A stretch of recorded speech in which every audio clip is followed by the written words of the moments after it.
नमस्कार, मी स्वाती गोडसे. आपण पाहताय न्यूज 18 लोकमत. सकाळी 9च्या बातम्यांमध्ये आपल्या सगळ्यांचं स्वागत. आणि बुलेटिनच्या सुरुवातीला एक महत्त्वाची बातमी. पुणतांबा इथे शेतकऱ्यांच्या मुलींनी पुकारलेल्या अन्नत्याग आंदोलनाची.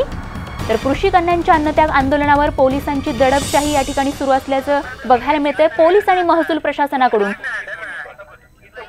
दडपशाही करण्यात आलेली आहे. बळजबरीनं या आंदोलनकर्त्या मुलींना या ठिकाणी रुग्णालयात उपचारांसाठी दाखल करण्यात आलाय.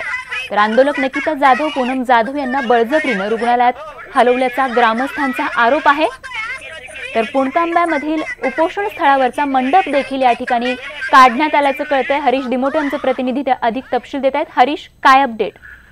स्वाती, आपण बघितलं गेल्या 6 दिवसापासून या मुलींचं शेतकऱ्यांच्या प्रश्नासाठी आंदोलन सुरू आहे. त्यांनी अन्नत्याग या 3 मुलींनी केलेला होता, ज्यामध्ये शुभांगी जाधव, निकिता जाधव आणि पूनम जाधव या मुली पुणतांबेमध्ये अन्नत्याग आंदोलन त्यांनी सुरू केलेलं होतं. आजचा 6वा दिवस आहे. 2 दिवसापूर्वी शुभांगी हिची तब्येत खालावल्यानं तिला रुग्णालयामध्ये हलवण्यात आलेलं होतं. डॉक्टर वेळोवेळी यांच्या तपासण्या करत होते. अन्नत्याग केल्यामुळे त्यांच्या शरीरावरती देखील परिणाम व्हायला सुरुवात झालेली होती. त्यांचे किडनी, लिव्हर यावरती परिणाम त्यामुळे होत होता. डॉक्टरांचा सल्ला होता की यांना रुग्णालयामध्ये हलवणं गरजेचं आहे. मात्र या मुली आंदोलनावरती ठाम होत्या. पोलीस आणि महसूल प्रशासन यांच्यावर त्यामुळे पेच निर्माण झाला की आता करायचं काय. काल राम शिंदेंनी देखील त्यांची भेट घेतली, विनंती केली तुम्ही आंदोलन मागे घ्या. त्यांनी आश्वासनही दिली. मात्र मुली या अन्नत्याग आंदोलनावरती ठाम होत्या.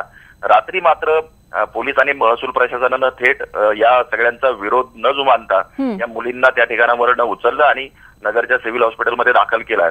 आणि त्या ठिकाणी जो मंडप उभारलेला होता तो मंडप देखील त्या ठिकाणावरनं काढलाय.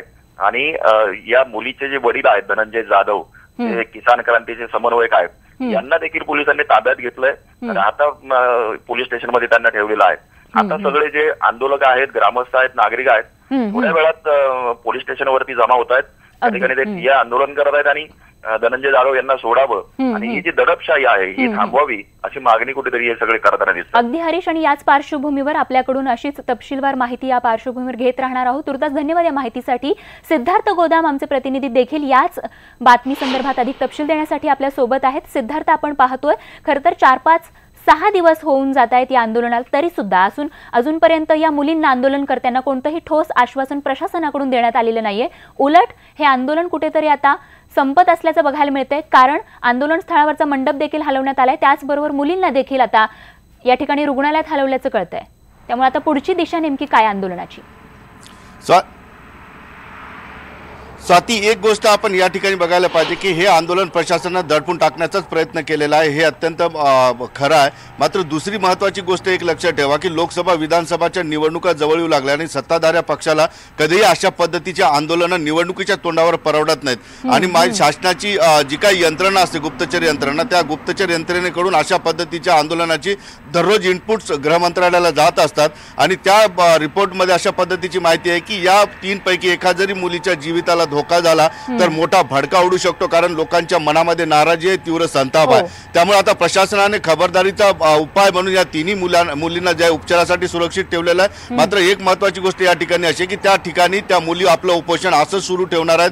त्या ठिकाणी त्यांना फक्त IV आणि सलाईन चालू आहेत. त्या अन्न वगैरे घेण्यास त्या ठिकाणी त्यांनी नकार दिलेला आहे. म्हणजे त्या ठिकाणी त्यांचं उपोषण सुरू आहे. मात्र निवडणुकीच्या तोंडावर कुठेतरी राजकीय नुकसान होऊ नये, शेतकऱ्यांमध्ये नाराजीची भावना पसरू नये किंवा या मुलींना काय झालं तर मोठा भडका उडू नये, सुरक्षेच्या कायद्याचा प्रश्न निर्माण होऊ नये आणि त्याचं राजकीय नुकसान होऊ नये म्हणून प्रशासन किंवा राज्य सरकारने अशा पद्धतीची दडपशाही केल्याची माहिती आहे.